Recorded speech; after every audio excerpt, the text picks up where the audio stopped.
अब देखो, तो हम लास्ट क्लास में पीरियोडिसिटी पढ़ चुके थे, पीरियोडिक टेबल पढ़ चुके थे। हम आज पीरियोडिक टेबल में जाकर एलिमेंट्स के नाम और जनरलाइजेशन करेंगे, फिर हम दूसरी कोई भी पीरियोडिक प्रॉपर्टी पढ़ने वाले हैं, फिर हम कोई दूसरी पीरियोडिक प्रॉपर्टी को पढ़ने वाले हैं। तो आप यहां ध्यान से देखो, जो फर्स्ट ग्रुप के एलिमेंट है उनको तुम क्या बोलते हो? Alkali metals. क्या कहलाते हैं फर्स्ट ग्रुप वाले? Alkali metal. सेकंड ग्रुप वाले क्या कहलाते हैं? सेकंड ग्रुप वाले कलेक्टिवली क्या कहलाते हैं? Alkaline earth metal. 18th group वाले कहलाते हैं नोबल गैस। तो 17th ग्रुप वाले कहलाएंगे हैलोजेंस। 16th ग्रुप वाले कहलाएंगे चैल्कोजेंस। हैलो मतलब और जैन मतलब प्रोड्यूसर। 18th ग्रुप को तुम एरोजेंस भी बोलते हो। 18th ग्रुप वालों को कलेक्टिवली तुम एरोजेंस भी बोलते हो। 18th ग्रुप वालों को कलेक्टिवली तुम एरोजेंस भी बोलते हो। बाकी मैंने 15th ग्रुप का नाइकोजन से ये नहीं लिख रहा, ये टैरल से ये नहीं लिख रहा, टेट्रल से ये नहीं लिख रहा, इनके कॉमन नेम में ग्रुप की बात नहीं कर रहा हूं। तो तुम्हारे पास 13, 14, 15, 16, 17, 18 ग्रुप के एलिमेंट हैं। अब जो नीचे बाहर रखे उनमें से पहले वाले को तुम बोलते हो लैंथेनाइट। तो लैंथेनाइट वो हैं जिनकी chemistry similar to, whose properties similar to lanthanum, similar to lanthanum। Lanthanum होता है La। What is the formula of lanthanum? तो लैंथेनम होता है La, एटॉमिक नंबर 57। लैंथेनम का एटॉमिक नंबर कितना होता है? 57। अब which elements are known as lanthanides? अच्छा, लैंथेनाइट का पहला कौन सा है ये बताओ मुझे देख के। लैंथेनाइट में पहले नंबर पे क्या लिखा हुआ है और आखिरी में क्या लिखा है?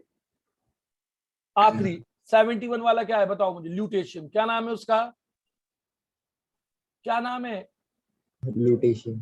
तो लालू क्या हो गया? लैंथेनाइट। अब तुम देखो लैंथेनाइट कौन हो गए तुम्हारे? लालू। 57 से 71। Now who are your lanthanides? कौन हो गए तुम्हारे लैंथेनाइट्स मुझे बताओ। लालू, लैंथेनम पहला वाला, लैंथेनम पहला वाला, ल्यूटेशियम आखिरी वाला। इसी तरह से 89 एक्टीनियम से Lr103 एक्टीनियम के जैसे, बेसिकली थोरियम है, बेसिकली थोरियम है। इनको तुम बोलते हो एक्टिनाइड। इनको तुम क्या बोलोगे? एक्टिनाइड। क्या बोलोगे इनको बेटा? क्या बोलोगे तुम इनको? एक्टिनाइड। जिनकी केमिस्ट्री एक्टीनियम के जैसी है वो सब क्या कहलाते हैं? एक्टिनाइड। ये जो एलिमेंट हैं, ये जो लैंथेनाइट और एक्टिनाइट है, इनमें लैंथेनम ये शुरू होंगे सीरियम और थोरियम से। अपनी अपनी सीरीज में ये शुरू किससे होंगे? सीरियम और थोरियम से। किससे शुरू होने वाले हैं ये? They going to start with cerium as and from thorium. अब तुमने यहाँ पे पीरियोडिक टेबल देखा, तो तुमने पीरियोडिक टेबल से बोला कि एलिमेंट लैंथेनाइट है, एलिमेंट एक्टिनाइट है। तुमने बोला कि एलिमेंट लैंथेनाइट है, एलिमेंट एक्टिनाइट है। अब एक बार और मैं तुम्हें एलिमेंट को लेके कुछ चीजें दिखाता हूं। यहाँ पे देखो, तुमने ये टेबल लिया। अब तुमने इस टेबल में एलिमेंट्स को, ये जो टेबल है इसमें एलिमेंट्स को एक और नॉमेनक्लेचर दिया। यहां पर तुमने एलिमेंट्स के लिए एक और नॉमेनक्लेचर लेके आए। एक तो तुमने बोला एस, ये वाले साइड में जो एलिमेंट होते हैं ये पी, ये वाले साइड में जो एलिमेंट होते हैं डी। नीचे इन दो को हटा दो, ये बाहर नहीं, बाकी ये है एफ ब्लॉक, ये है तुम्हारे एफ ब्लॉक, ये है तुम्हारे पी ब्लॉक, ये है तुम्हारे डी ब्लॉक, ये है तुम्हारे एस ब्लॉक। सर दो को क्यों हटा दिए? क्योंकि लैंथेनम और एक्टिनियम में आखिरी इलेक्ट्रॉन डी में जाता है। Lanthanum and actinium they are D block. Lanthanum और एक्टिनियम, ये तुमको याद रखना, ये क्वेश्चन जेई मेंस और नीट में आता है। Lanthanum is D block. Lanthanum D है, एक्टिनियम डी है। यहां से लेके आप देखो, ये एफ में 14 इलेक्ट्रॉन आ सकते हैं। तो ये जो अब मैंने हाईलाइट किए हैं, ये है तुम्हारे एफ ब्लॉक। ये जो मैंने हाईलाइट करके बाहर निकाला है, ये एलिमेंट है तुम्हारे एफ ब्लॉक एलिमेंट। तो तुम्हारे पास एलिमेंट कैसे हैं? S block, P block, D block, F block. Exception है हीलियम, एक्सेप्शन है हीलियम। इसके अंदर आखिरी इलेक्ट्रॉन, एक्सेप्शन है तुम्हारा हीलियम, एक्सेप्शन है तुम्हारा हीलियम। इसमें आखिरी इलेक्ट्रॉन 1s2 में जाता है और ये रखा पी ब्लॉक में। हीलियम में आखिरी इलेक्ट्रॉन एस में जाता है, पर हीलियम रिएक्ट ही नहीं करता, इसलिए उसको तुमने इनर्ट गैस या नोबल गैस के साथ रख दिया है। हीलियम में इलेक्ट्रॉन, बाकी सब में जिसमें इलेक्ट्रॉन जाएगा उसी के नाम पे तुमने ब्लॉक बनाया है। तो लेफ्ट हैंड साइड वाले एलिमेंट कौन से हैं तुम्हारे? S block. बीच वाले एलिमेंट है तुम्हारे D block. Right hand side वाले एलिमेंट है तुम्हारे पी ब्लॉक। नीचे जो तुमने रखे हैं वो एफ ब्लॉक है। अब तुमको देखो पिक्चर तो तुम्हारे पीरियोडिक टेबल की है, कुछ मोटे तौर पर ऐसी है। ये एस,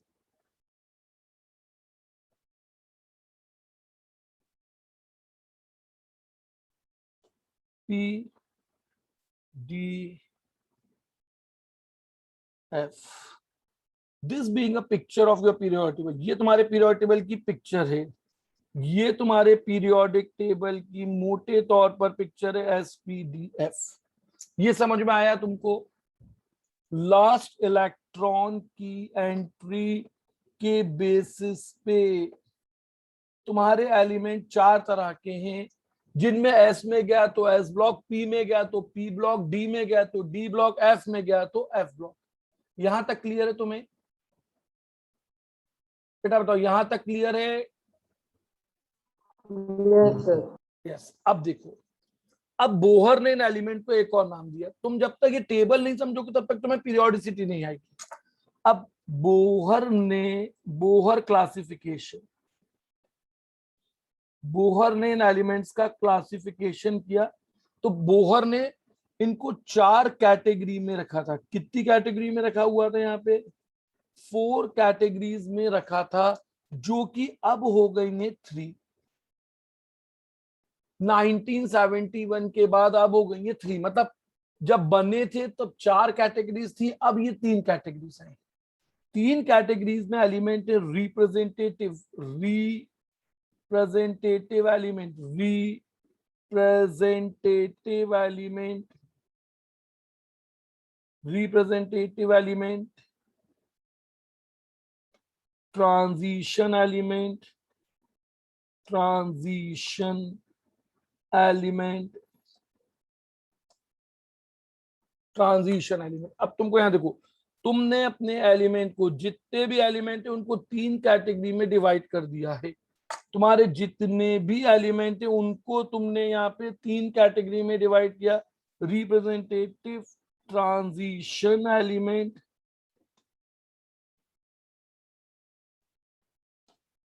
और तीसरा इनर ट्रांजिशन, इनर ट्रांजिशन। कुछ जानते हो इनके बारे में पहले से?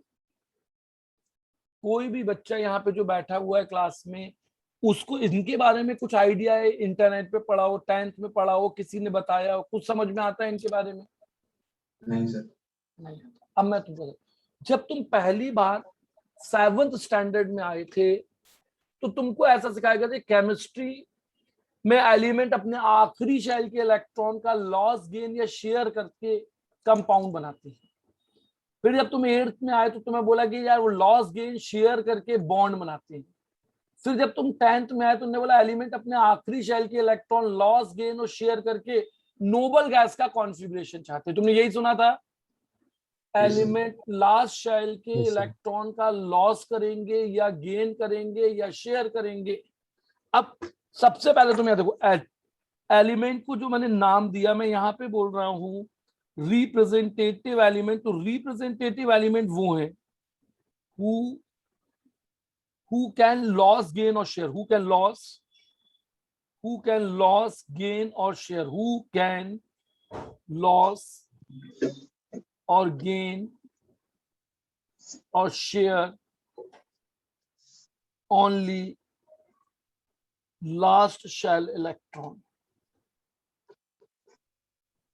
वो एलिमेंट जो सिर्फ आखिरी शेल के इलेक्ट्रॉन। अब जब तुम कॉन्फ़िगरेशन लिखोगे, जो सबसे आखिरी में लिखा जाएगा, जिसका प्रिंसिपल क्वांटम नंबर सबसे बड़ा होगा, उसी शेल के इलेक्ट्रॉन का उपयोग करेंगे। Transition element are those who can lose, gain और शेयर। अब डेफिनेटली सारे ट्रांजिशन एलिमेंट मेटल हैं, तो गेन नहीं करेंगे। हु कैन लॉस और share only who can loss or share electron from last two shell, electron from last two shells। वो element जो आखिरी के दो शेल से इलेक्ट्रॉन का उपयोग कंपाउंड बनाने में या बॉन्ड बनाने में आखिरी दो शेल के इलेक्ट्रॉन का उपयोग करें, वो कहलाएंगे ट्रांजिशन, वो एलिमेंट कहलाएंगे ट्रांजिशन। और अब यहाँ पे हु कैन लॉस और शेयर इलेक्ट्रॉन, ये भी मेटल है। हु कैन लॉस और share electron from last three shell, from last three shells. अब वो एलिमेंट जो एक शेल का इलेक्ट्रॉन निकाल के बॉन्ड बना ले, सिर्फ आखिरी शेल के इलेक्ट्रॉन से बॉन्ड बना ले, उनको तुम बोलोगे रिप्रेजेंटेटिव। तो ऐसे एलिमेंट है तुम्हारे एस और पी। इसमें कौन से एलिमेंट आते हैं? S and P block, S and P block. अब अगर तुम्हारे एस और पी के जो एलिमेंट हैं, तो एस ब्लॉक और पी ब्लॉक देखो। अब टेबल को तुम ध्यान से स्क्रीन पे देखो, कौन से एलिमेंट एस और पी में दिख रहे हैं तुमको? लेफ्ट और राइट वाले, फर्स्ट और सेकंड ग्रुप। फर्स्ट और सेकंड ग्रुप के सारे एलिमेंट, फर्स्ट और सेकंड ग्रुप के सारे एलिमेंट, और 13 से 18 ग्रुप, 13 से 18 ग्रुप, ये कलेक्टिवली मिलके कौन से ग्रुप के एलिमेंट है तुम्हारे पास? देखो कौन से ग्रुप के एलिमेंट हो गए? एस के 1 से 2, पी के 13 से 18 ग्रुप के जो एलिमेंट है, इनको तुम रिप्रेजेंटेटिव बोलोगे, क्योंकि ये जब भी कंपाउंड बनाएंगे तो ये अपने आखिरी शेल के इलेक्ट्रॉन का लॉस, गेन या शेयर करेंगे। ये सिर्फ अपने लास्ट शेल के इलेक्ट्रॉन का लॉस, गेन या शेयर करेंगे, इसलिए तुम्हें एलिमेंट को कलेक्टिवली रिप्रेजेंटेटिव बोलोगे। अब आए transition element, they are D block. ये एलिमेंट है डी ब्लॉक वाले। अब आए तुम्हारे इनर ट्रांजिशन, तो ये आ गए तुम्हारे एफ ब्लॉक, ये आ गए तुम्हारे एफ ब्लॉक। देखो पीरियोडिक टेबल में, अब अगर तुम यहाँ पे पीरियोडिक टेबल को देख रहे हो, या मैं इस टेबल को फिर से यहाँ पे तुम्हें दिखाता हूं बना के, फिर से पीरियोडिक टेबल को पेश किया मैंने। अब देखो ये है एस, तो एस और पी के एलिमेंट मिलके क्या कहलाते हैं? एस और पी के एलिमेंट मिलके क्या कहलाते हैं? रिप्रेजेंटेटिव। डी वाले जो हैं वो ट्रांजिशन, एफ वाले जो हैं वो इनर ट्रांजिशन। पहले तुम समझ लो, तो मतलब जो एलिमेंट बीच में है, जो एलिमेंट यहाँ पे थर्ड ग्रुप से, जो एलिमेंट यहाँ पे थर्ड ग्रुप से हैं 12th ग्रुप तक के, ये कलेक्टिवली कहलाएंगे ट्रांजिशन। थर्ड से 12th ग्रुप वाले मिलके क्या कहलाते हैं? ट्रांजिशन। अब यहां पर एक और चीज देखो, all transition are D block, all transition elements are D block. जो भी ट्रांजिशन है, all transition element are D block. जो भी एलिमेंट ट्रांजिशन उसके आखिरी इलेक्ट्रॉन डी में जाता है, but all D block is not transition, all D block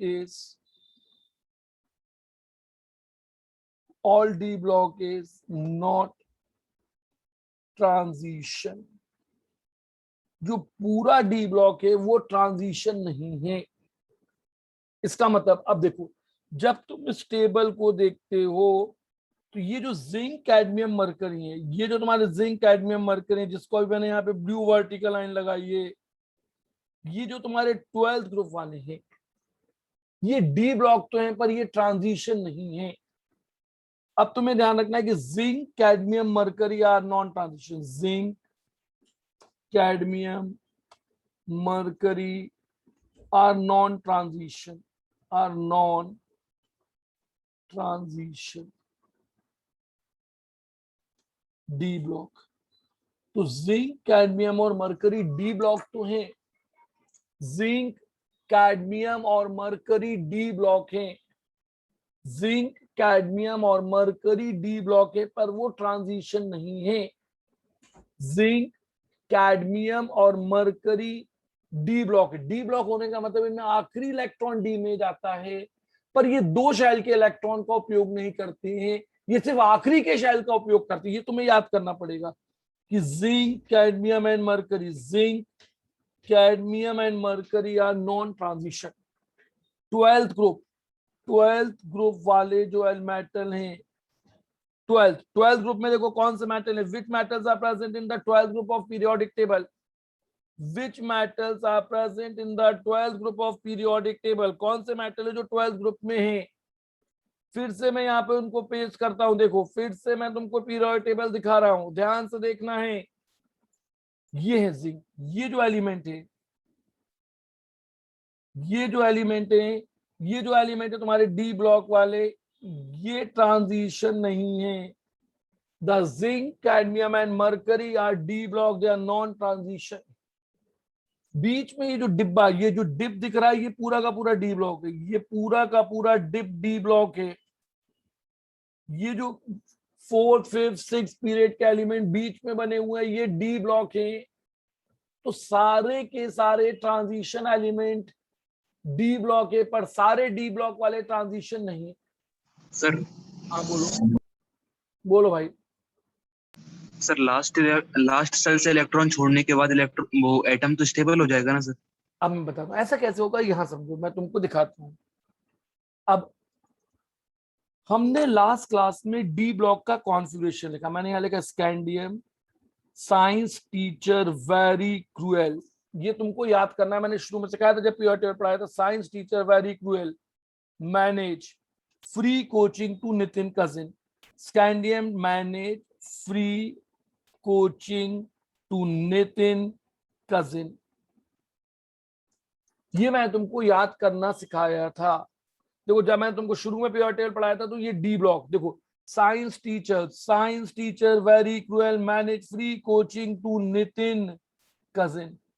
ये जिंदगी नहीं मोहब्बत तेरी रो रो कर पुकारेगी आज चांदनी, ये जिंदगी नहीं मोहब्बत तेरी रो रो कर पुकारेगी आज चांदनी, ये दूसरी रो के ट्रांजिशन मैटर। ला हफ्ता वरना इधर उधर पिटाई और होगी, ये नीचे वाले एलिमेंट, ये सब तुमको सिखा दिया। अब जरा तुम स्कैंडियम का कॉन्फ़िगरेशन देखो, when I am going to write the configuration of scandium, scandium का कॉन्फ़िगरेशन देखो, argon 3d1 4s2, argon 3d2 4s2, argon 3d3 4s2। अब क्रोमियम कल तुमको सिखाया था, argon 3d5 4s1। The electronic configuration of argon is, the electronic configuration of argon is 3d5 4s1। अब manganese argon 3d5 4s2, argon 3d6 4s2, 3d7 4s2, 3d8 4s2। देखो इनमें आखिरी electron D में जा रहा है, तो configuration copper argon 3d10 4s1, argon 3d10 4s1। यहां पे तुम एक और चीज सीखोगे इंपॉर्टेंट है, जो कॉन्फ़िगरेशन के साथ, आर्गॉन 3d10 4s2। अब देखो ये जो कॉन्फ़िगरेशन है ये है डी ब्लॉक। किन एलिमेंट का कॉन्फ़िगरेशन तुमने यहाँ पे लिखा हुआ है? डी। अब यहां पर मैं कुछ लिख रहा हूं, जरा ध्यान से देखना। Transition metal can use electron from last two shell, या D block can use electron from last two shell. D block can use electron from last two shells. Can use या लॉस इलेक्ट्रॉन। अब पहले electron निकलेगा first from outer S and then from inner B। अब ये element दो shell से electron को उपयोग करेंगे, पहले 4s और फिर 3d। देखो तुम इसको ऐसा लिख सकते हो, s का मतलब that is ns, inner d that is अंदर वाला, तो अंदर वाले को तुम लिख दोगे n-1d। सेकेंड लास्ट, n-1d का मतलब हो गया सेकेंड लास्ट। ये चीज क्लियर है तुमको? ये बताओ, ये क्लियर है? अब मैं इसको एग्जांपल समझाता हूँ। किसी को डाउट है यहाँ पे? No sir. नहीं। किसी और को? Ashmit? No sir. Kunal Sharma? No sir. किसी और को? अनन्या, देखो डाउट है क्या इसमें? No sir. पक्का? आर्यन? Yes sir. आर्यन? थोड़ा बता दो एक और बार। हाँ अब मैं बता रहा हूँ। मैंने जो बोला वो याद है अथर्व तेरे को? मैंने क्या बोला था? डी ब्लॉक के एलिमेंट दो शेल के इलेक्ट्रॉन से उपयोग करते हैं।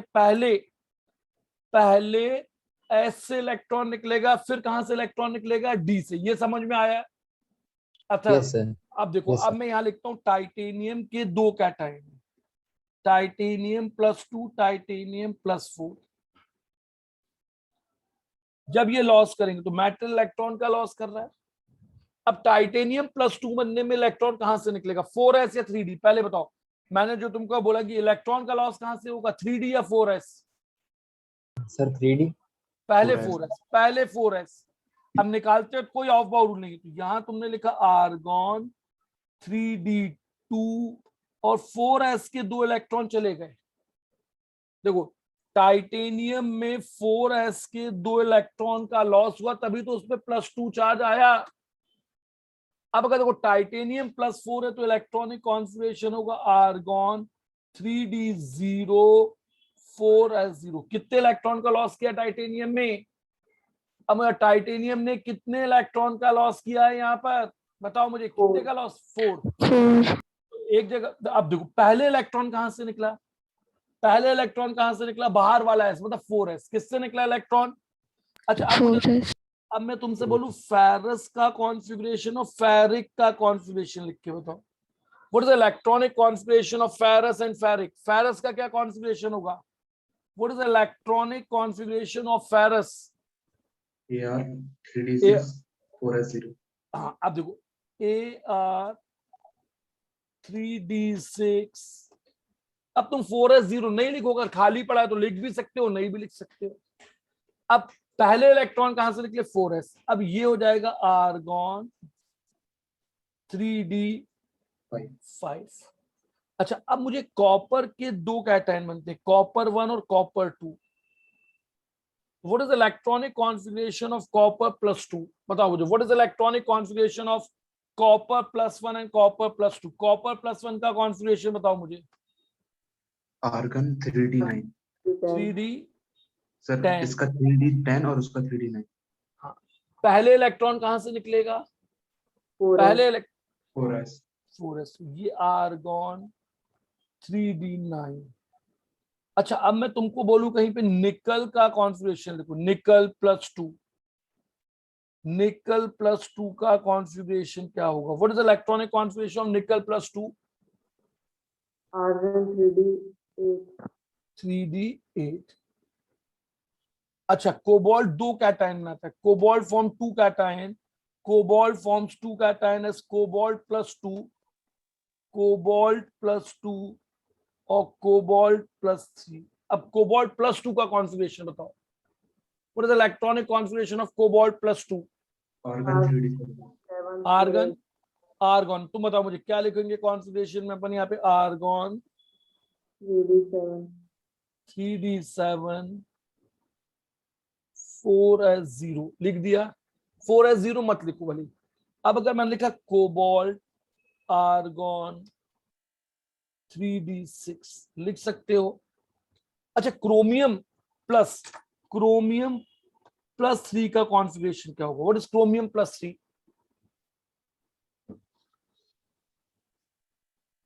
Argon क्या? 3D4. Argon argon 3D3. 3d3. एक इलेक्ट्रॉन 4s, 2 इलेक्ट्रॉन d से निकलते हैं. अब देखो, transition metal can use electron तो दे फॉर्म, तो those D block who can form more than one cation.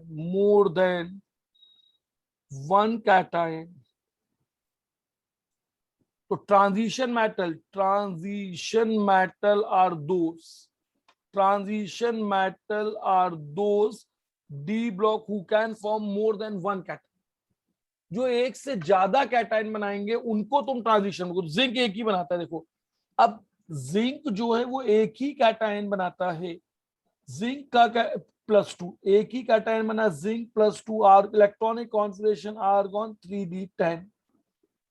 अब जिंक प्लस 3 नहीं बनता है, जिंक प्लस 4 नहीं बनता है, जिंक प्लस नहीं बनता है. तो जिंक सिर्फ और सिर्फ एक ही कैटायन बनाता है. तो उसने कहां से इलेक्ट्रॉन का उपयोग किया? जिंक ने अपने कंपाउंड में जिंक कैटायन बनाया. तो जिंक ने इलेक्ट्रॉन का यूज कहां से किया? 4s. कहां से इलेक्ट्रॉन का लॉस किया? 4s. पर वो 3d से नहीं कर पाता. तो जिंक, हाँ क्या बोल रहे? बोलो. रिएक्टिविटी पे डिपेंड करता है कि नहीं, रिएक्टिविटी तो वो होगी कोई कितना तेज और कितना धीरे रिएक्ट कर रहा है. तो zinc is more reactive than copper. अगर तुमने याद करो कि कहीं रिएक्टिविटी सीरीज पढ़ी थी, कभी नाम याद आ रहा है? 10th पे पढ़ी थी रिएक्टिविटी सीरीज. ऊपर रखा हुआ मेटल नीचे वाले को डिस्प्लेस करता है, ऐसा कुछ पढ़ा था.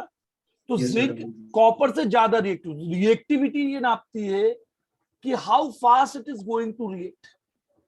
पर कितने इलेक्ट्रॉन का लॉस और गेन करेगा ये एक अलग चीज. तो कितना तेजी से इलेक्ट्रॉन का लॉस करेगा ये रिएक्टिविटी को बोलते हो. कितना तेज इलेक्ट्रॉन का वो लॉस करेगा इससे तुम रिएक्टिविटी बोलते हो. अब तुम्हें समझ में आया जिंक के पास कितना हो गया electronic configuration. What is electronic configuration of zinc plus 2? तो कौन से एलिमेंट डी ब्लॉक वाले, which d block elements are non transition? which d block elements are non transition? देखो अभी जिसको मैंने ब्लू कलर से हाईलाइट किया है, जिसपे मैंने ऊपर एरो लगाया है, ये वाले एलिमेंट, ये जो 12th ग्रुप के एलिमेंट हैं ये नॉन ट्रांजिशन. तो वो डी ब्लॉक के एलिमेंट जो दो शेल के इलेक्ट्रॉन का उपयोग करके कंपाउंड बनाते हैं या आयंस बनाते हैं उनको तुम ट्रांजिशन बोलते हो. अच्छा, अब मैं तुमसे बोलूं how many unpaired electron? First zinc, second iron, third ferrous, D cobaltic, E ferric, F nickel plus 2. मैंने रैंडम आयन लिख दिए. यहां पर मैंने रैंडम आयन लिखे. अब तुम्हें इनमें अनपेड इलेक्ट्रॉन बतानी है. देखो मैं तुमको पहले यहां सिखा दूं. जिंक, सबसे पहले तुमने लिखा जिंक. तुमको मैंने सिखाया था जिंक का कॉन्फिगरेशन क्या है? Argon 3d10 4s2. अब देखो डी को ऐसे, डी में कितने ऑर्बिटल होते हैं बताओ मुझे. डी में कितने ऑर्बिटल होते हैं बेटा? 5. ये बन गए 5 ऑर्बिटल. अब यहां पर देखो 4s, ये कौन सा ऑर्बिटल फिल हुआ तुम्हारा? 4s में कितने इलेक्ट्रॉन है? 2. क्या यहाँ पे कोई अनपेयर्ड इलेक्ट्रॉन है? No sir. नहीं. No, अब sir. अच्छा D10 1 2 3 4 5 6 7 9 10। अब आर्गॉन में तो सब पेयर्ड है, अंदर सारे इलेक्ट्रॉन पेयर्ड अप होंगे। तो जिंक में अनपेयर्ड इलेक्ट्रॉन कितने हुए? जिंक में अनपेयर्ड इलेक्ट्रॉन कितने हो गए? 0। जिंक में अनपेयर्ड इलेक्ट्रॉन कितने हो गए? 0। अब मैं तुमको दूसरा एलिमेंट पूछा था यहाँ पे आयरन। देखो दूसरा मैंने पूछा था आयरन। अब मुझे आयरन का कॉन्फ़िगरेशन लिखना। देखो अगर आयरन निकालना है तो मैं आयरन का कॉन्फ़िगरेशन लिखा 3d6 4s2, यही लिखोगे। अब इसको बना लो। देखो इसको अब बना के देखो, आखिरी वाले डी और एस को लिख के देखो, अलग ऑर्बिटल नोटेशन में लाओ। ये हो गया 4s2। सर इसमें 4 होंगे ना? हाँ वेरी गुड। अगर तुम D6 करोगे तो देखो ये रहा electron number 21 22 23 24 25। This is your electron number 26। अब मुझे बताओ आयरन में कितने अनपेयर्ड इलेक्ट्रॉन है? बताओ मुझे, how many unpaired electrons are there in iron? 4। 4 unpaired electron. 4 unpaired electron. अब मैंने फेरस लिखा। अब मैंने यहाँ पे क्या लिखा बेटा? फेरस। क्या लिख दिया मैंने? कौन सा एलिमेंट लिख दिया यहाँ पे? फेरस। कौन सा कैटायन लिखा मैंने? फेरस। अब बताओ इलेक्ट्रॉन का लॉस कहां से होगा? डी से या एफ से? बताओ मुझे, फेरस बनने में इलेक्ट्रॉन कहां से निकलेगा? एस से या डी से? S कहां से निकलेगा कुणाल? S एस से। तो कॉन्फ़िगरेशन क्या बन जाएगा? Argon 3d6 4s0। What will be the electronic configuration? Argon 3d6 4s0। अब ये d6 इसको बना लो, आखिरी वाला d6 और 4s को बना लो। ये तो खाली है। अब d6 में इलेक्ट्रॉन रखो। Accommodate the electron in d6 1 2 3 4 5 and now this will be your 6th। अब बताओ फेरस में कितने अनपेयर्ड इलेक्ट्रॉन है? जल्दी बताओ मुझे गिन के। How many unpaired electrons are there in ferrous? 4। 4। तो आयरन और फेरस में कितने अनपेयर्ड इलेक्ट्रॉन है? आयरन में 4 और फेरस में भी 4। अब मैं तुमको यहाँ पे फेरिक कर दूं। सपोज मैंने अपनी एक्सरसाइज को बदल के यहां पर कर दिया फेरिक। अब मैं पूछ रहा हूं फेरिक। अब फेरिक यहां पे बना लो। फेरिक कहां से बनेगा? आर्गॉन 3d5 4s0, यही होगा। Yes sir. क्यों 3d5 4s0 ही होगा ना, क्योंकि 3 इलेक्ट्रॉन निकलेंगे तो पहले 2 इलेक्ट्रॉन 4s से और तीसरा इलेक्ट्रॉन जो निकलेगा वो 3d से। अब इसका तुम डब्बा डायग्राम बना लो। अब तुम इसका डब्बा डायग्राम बना लो। तुम्हारा 4s तो खाली है। अब डी में तुम्हारे पास 5 इलेक्ट्रॉन है। 1 2 3 4 5। अब बताओ किसमें अनपेयर्ड? आयरन में कितने अनपेयर्ड इलेक्ट्रॉन है? 4। आयरन में कितने अनपेयर्ड इलेक्ट्रॉन? 4। फेरस में कितने अनपेयर्ड इलेक्ट्रॉन है? 4। 4। और फेरिक में कितने अनपेयर्ड इलेक्ट्रॉन है? 5। 5 अनपेयर्ड। फेरिक में 5, फेरस में 2, फेरस में 4, आयरन के अंदर 4, जिंक में 0। जिंक सर में 0। हाँ बोलो। सर जो ये आयरन है सर, हाँ इसमें पेयर्ड इलेक्ट्रॉन्स है जो, हाँ। सर जो एक इलेक्ट्रॉन है वो किसी से पेयर हो सकता है ना? नहीं, वो तो रूल कल सिखाया था ना, हंस रूल। पहले डब्बे में आएगा पेयरिंग करने के लिए, कल सिखाया था हंस रूल। याद करो, कल हंस रूल सिखाया था, यस सर। वो लगाना। अब मुझे बताओ how many unpaired electrons are there in cobalt +3। देखो अभी तुमको कॉन्फ़िगरेशन याद नहीं, सबसे पहले तुमको लिखना होगा कोबाल्ट। कोबाल्ट होता है आर्गॉन 3d7 4s2। तो कोबाल्ट +3 होगा आर्गॉन 3d6। क्या होगा कोबाल्ट +3? 3d6। कितने अनपेयर्ड इलेक्ट्रॉन? d6 मतलब कितने अनपेयर्ड इलेक्ट्रॉन? 4 unpaired electron. कितने अनपेयर्ड इलेक्ट्रॉन होंगे? 4। कितने अनपेयर्ड इलेक्ट्रॉन होंगे बेटा यहाँ पे? 4। अब तुमको एक और चीज समझना, अब अनपेयर्ड और पेयर्ड इलेक्ट्रॉन के बेसिस पे सब्सटेंसेस, कोई भी सब्सटेंस को दो कैटेगरी, ब्रॉड कैटेगरी, पैरामैग्नेटिक और डायमैग्नेटिक। अब तुम देखो, एक a single one electron in motion. अब एक इलेक्ट्रॉन जो मोशन में है वो एक छोटे से चुंबक की तरह काम करता है। जब भी एक चार्ज मूव करेगा तो चार्ज एक चुंबक की तरह काम करेगा। तो एक घूमता हुआ जो इलेक्ट्रॉन है वो किसकी तरह काम करेगा? एक घूमता हुआ जो इलेक्ट्रॉन है वो किसकी तरह काम करेगा? छोटे से चुंबक, बहुत छोटा चुंबक, चुंबक की तरह, एक टाइनी मैग्नेट की तरह काम करेगा। अब अगर एक डब्बे में एक अनपेयर्ड इलेक्ट्रॉन है तो ये अनपेयर्ड इलेक्ट्रॉन अपनी मैग्नेटिक फील्ड बनाएगा। ये अनपेयर्ड इलेक्ट्रॉन अपनी एक मैग्नेटिक फील्ड बनाएगा। अब अगर एक डब्बे में दो इलेक्ट्रॉन, यहां ध्यान से देखो, तो तुमने पॉलीज का एक्सक्लूजन प्रिंसिपल पढ़ा है, एक ऊपर होगा और एक इलेक्ट्रॉन नीचे होगा। ये तो तुम्हें समझ में आया। अब यहां पर लाल वाले इलेक्ट्रॉन की एक फील्ड बनेगी जिसको तुम ऐसे दिखा रहे हो, हरे वाले इलेक्ट्रॉन की एक फील्ड बनेगी। मैंने सिर्फ कलर अलग अलग लिए तुम्हें समझाने के लिए, क्योंकि तुमने मैग्नेटिज्म भी नहीं पढ़ा होता और कुछ भी नहीं, तो जस्ट समझाने के लिए मैंने तुमको ऐसे कलर। अब वो इसकी जो मैग्नेटिक फील्ड का डायरेक्शन है वो कुछ ऐसा है और इसमें कुछ ऐसा है,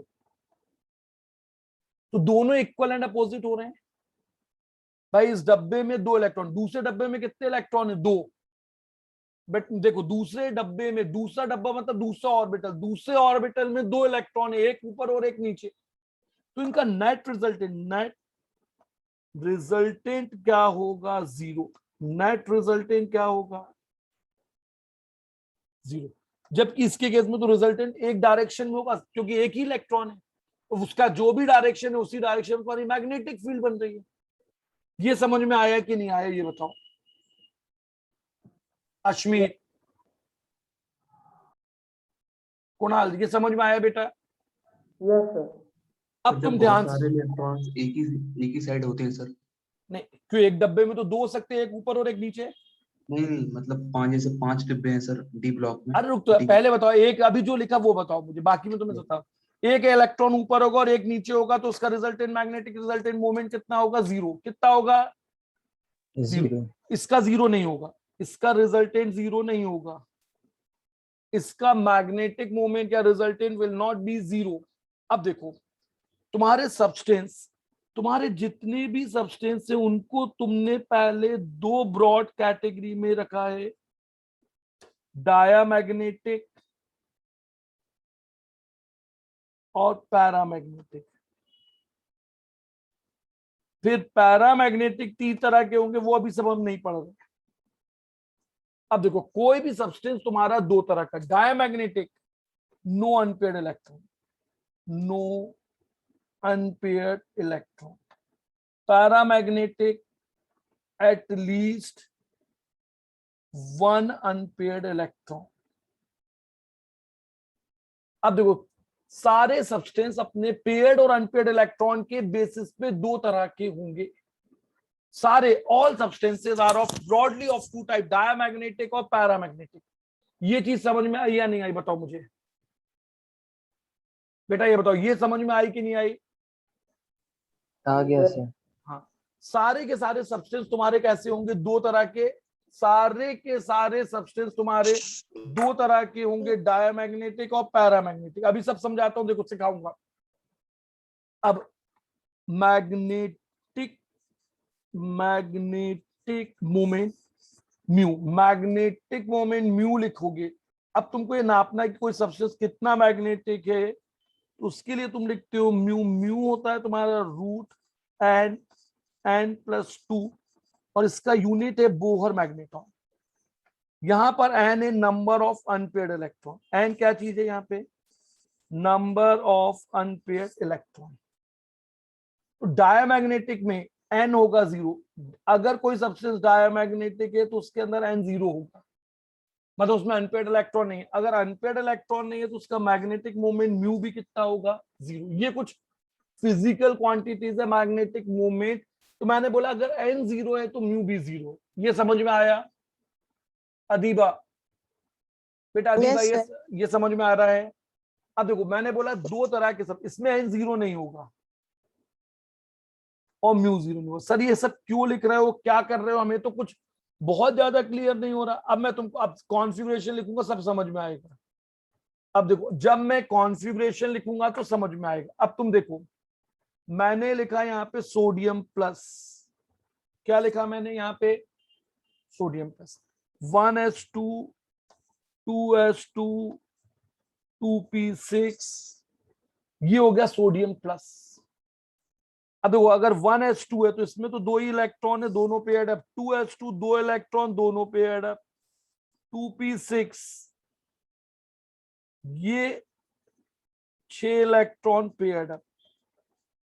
अब मुझे बताओ सोडियम प्लस में n कितना, व्हाट इज n? अब मैं बोलूं n कितना, n इज अनपेड इलेक्ट्रॉन। अब मैं n magnet principal sir quantum यहाँ नंबर 0 होगा। n 0 होगा तो मैग्नेटिक मोमेंट म्यू भी कितना होगा, 0। और ये कैसा होगा, पैरामैग्नेटिक की डायमैग्नेटिक?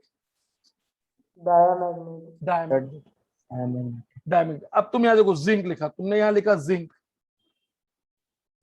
यहाँ लिखा तुमने जिंक, यहाँ लिखा तुमने जिंक डाइवैलेंट, यहाँ लिखा तुमने कॉपर, यहाँ लिखा तुमने कॉपर प्लस, यहाँ लिखा तुमने कॉपर +2। अब देखो मैं एक एक करके इन एलिमेंट को बता रहा हूं कि ये पैरामैग्नेटिक है कि डायमैग्नेटिक, और कितने कितने अनपेड इलेक्ट्रॉन, आयरन, फेरस, और आखिरी में मैंने लिख दिया फेरिक। हमें कॉन्फ़िगरेशन फर्स्ट 30 का याद करना है। Zinc, what is the electronic configuration of zinc? Argon 3d10 4s2। अब बताओ डी में 10 इलेक्ट्रॉन, तो सारे के सारे इलेक्ट्रॉन कैसे हो चुके हैं, पेयर्ड अप। अगर मैंने कभी बोला d10 तो d10 का मतलब क्या, इलेक्ट्रॉन पेयर्ड अप है। अब मुझे जिंक में कितने अनपेयर्ड इलेक्ट्रॉन है, जल्दी बताओ जिंक में कितने अनपेयर्ड इलेक्ट्रॉन है? 0 0।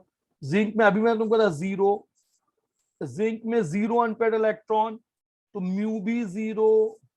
अब अगर ये 0 है तो ये कैसा है सब्सटेंस होगा, जिंक डायमैग्नेटिक।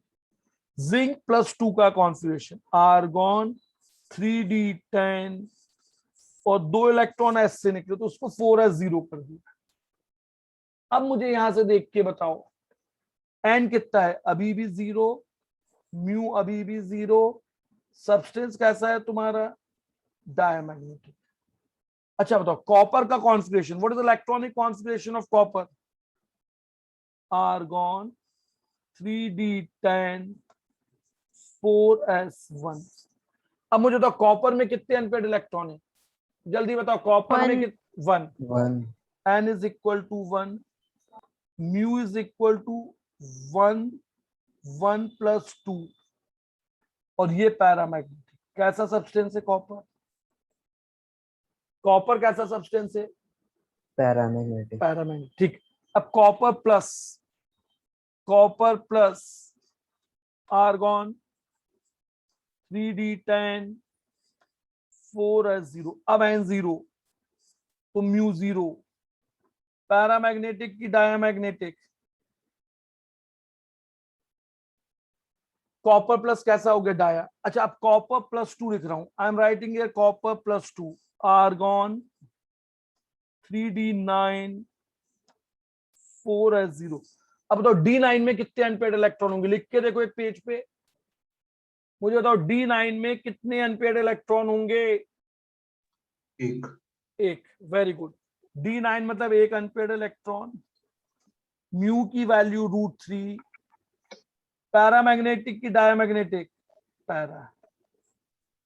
पैरामैग्नेटिक की डायमैग्नेटिक? पैरामैग्नेटिक।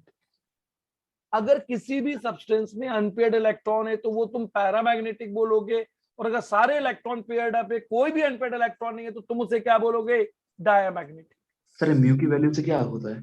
इससे ये पता लग जाएगा कितना ज्यादा पैरामैग्नेटिक है। निकालने के लिए साइंटिस्ट लोगों ने पता है कि स्पिन मैग्नेटिक मोमेंट है, ये भी क्वांटाइज्ड होता है, जैसे दूसरी इलेक्ट्रॉन की प्रॉपर्टी क्वांटाइज्ड है। अच्छा अब मुझे बताओ आयरन, आयरन का इलेक्ट्रॉनिक कॉन्फ़िगरेशन क्या है? आर्गॉन 3d10, क्या होता है आयरन? 3d6 4s2। अब बताओ आयरन में कितने अनपेयर्ड इलेक्ट्रॉन है? जल्दी Four. बताओ। हैं 0 4, 4. तो म्यू कितना होगा? 4, 4 + 2 √24 पैरामैग्नेटिक। आयरन कैसा होगा? पैरामैग्नेटिक।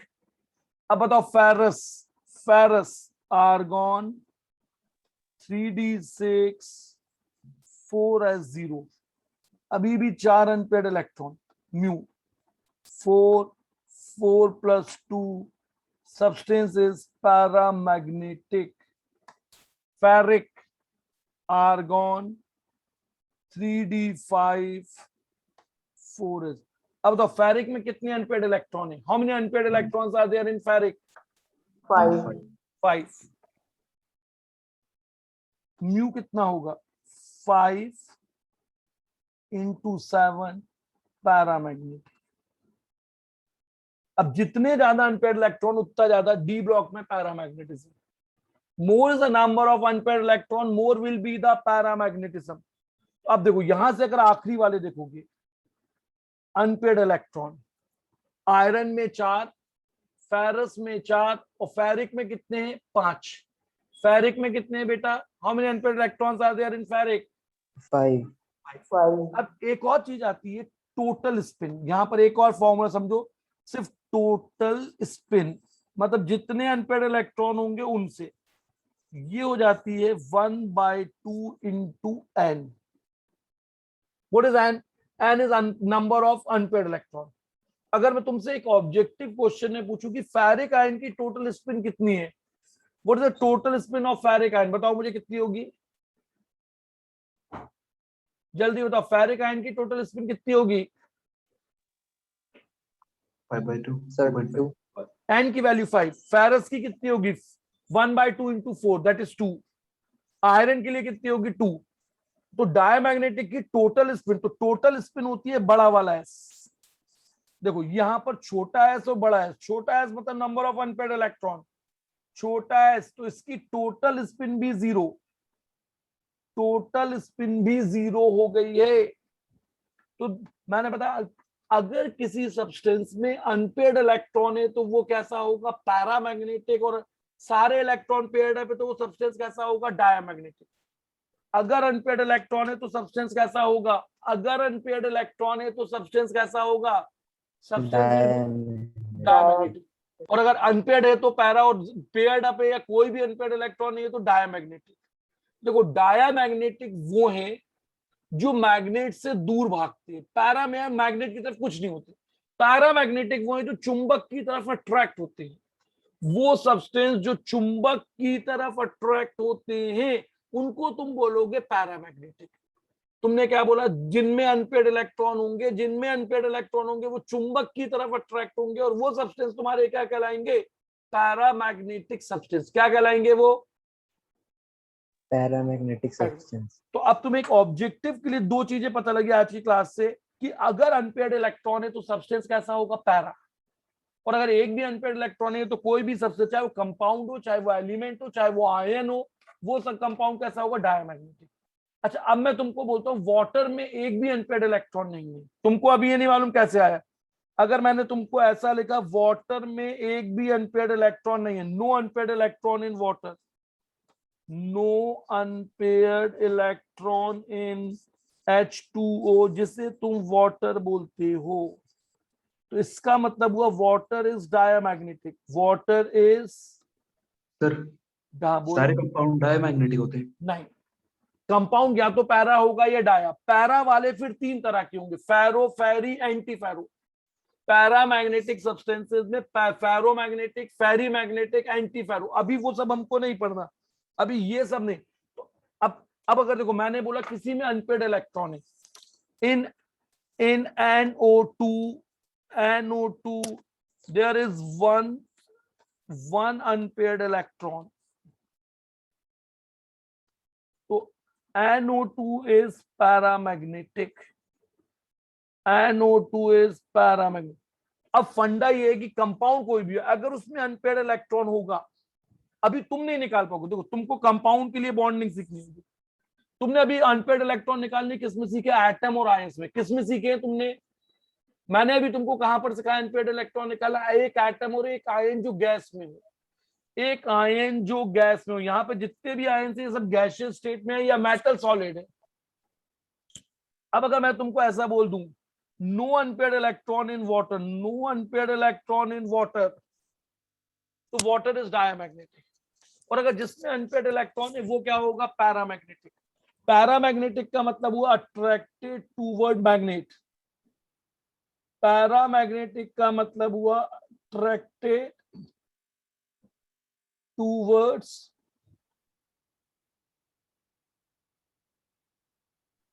मैग्नेट। कहां पे अट्रैक्ट करेगा वो? कहां पर अट्रैक्ट करेगा? मैग्नेट। मैग्नेटिक, चुंबक की तरफ अट्रैक्ट करेगा। ये तुमको समझ में आया? Yes sir. ये समझ में आया? Yes sir. बस आज मैंने कुछ नया नहीं पढ़ा। अब अगली क्लास से मैं पीरियोडिक प्रॉपर्टीज स्टार्ट करूंगा। Effective nuclear charge, size, ionisation energy, electron affinity, electronegativity, acid base character, और भी अगर कोई ट्रेंड मिले तो उनको भी, वॉल्यूम वगैरह ये डिस्कस करना। आज जनरल केमिस्ट्री पढ़ाई, आज एटॉमिक स्ट्रक्चर का एक पार्ट पढ़ाया, आज वो चीज पढ़ाई जहां से तुम्हें कॉन्फ़िगरेशन का पार्ट क्लियर हो गया। तो ये सारी चीजें क्लियर है तुम्हें? Yes sir. तो बस अब मैं क्लास रोक रहा हूं। ये वीडियो एज इट इज मैं यूट्यूब पे डाल दूंगा। किसी को बीच में कनेक्शन चला गया, कोई एब्सेंट है या नहीं समझ में आया तो वहां से देख लेना। ये जो भी मैंने यहाँ पे लिखा है ये पीडीएफ बना के तुम्हारे ग्रुप में शेयर कर दूंगा, ऐप पे शेयर कर दूंगा, वहां से तुम पढ़ लेना। अब अगली क्लास से ड्यूरेशन बढ़ाऊंगा।